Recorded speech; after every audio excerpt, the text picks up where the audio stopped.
Hello டுட்டீஸ், கதை கேட்கலாமா?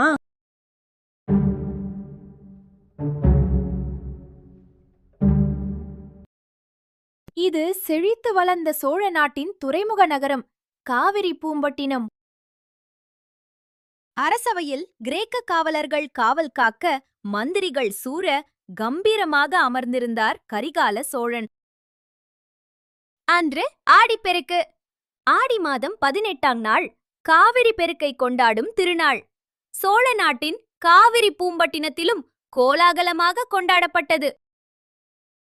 இது சாகுபடி காலம் அல்லவா? விவசாயிகள் பயிர்களை விதைத்தார்கள். பயிர்கள் எல்லாம் செழிப்பாக வளர்ந்தது. அறுவடை காலம் நெருங்கியது. திடீரென காவிரி ஆறு பெருக்கெடுத்து வயல்களை மூழ்கடிக்கிறது. அரசே, மழைக்காலத்தில் காவிரி பெருக்கெடுத்து எங்கள் வயல்களை மூழ்கடிக்கிறது. வெயில் காலத்தில் தண்ணீர் இல்லை, எப்படி நாம் பயிரிடுவது? கரிகால சோழன் நதியை நோக்கி யோசித்தபடி, நதியின் நீரை எப்படி ஒழுங்குபடுத்தலாம்? அப்போது சோழனின் கால் மண்ணில் புதைகிறது. அலைகள் மணல் மேடு மீது மோதி திசை மாறுகிறது. ஆஹா, நதியை நிறுத்த வேண்டாம், அதன் ஓட்டத்தை மாற்றலாம். அமைச்சர்கள், விவசாயிகள், வணிகர்கள் அனைவரையும் அழைத்து மன்னர், காவிரியில் ஒரு பெரிய கல்லணை கட்டுவோம். அணை கட்டுவதற்கான பொருட்கள் எல்லாம் கொண்டு வரப்படுகிறது. முதலில் கற்கள் போடப்படுகிறது.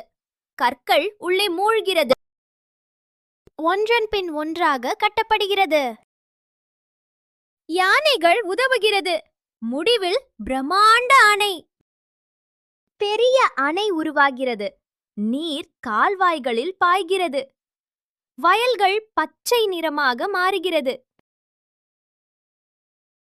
அந்த யோசனையால் பிறந்ததுதான் கல்லணை.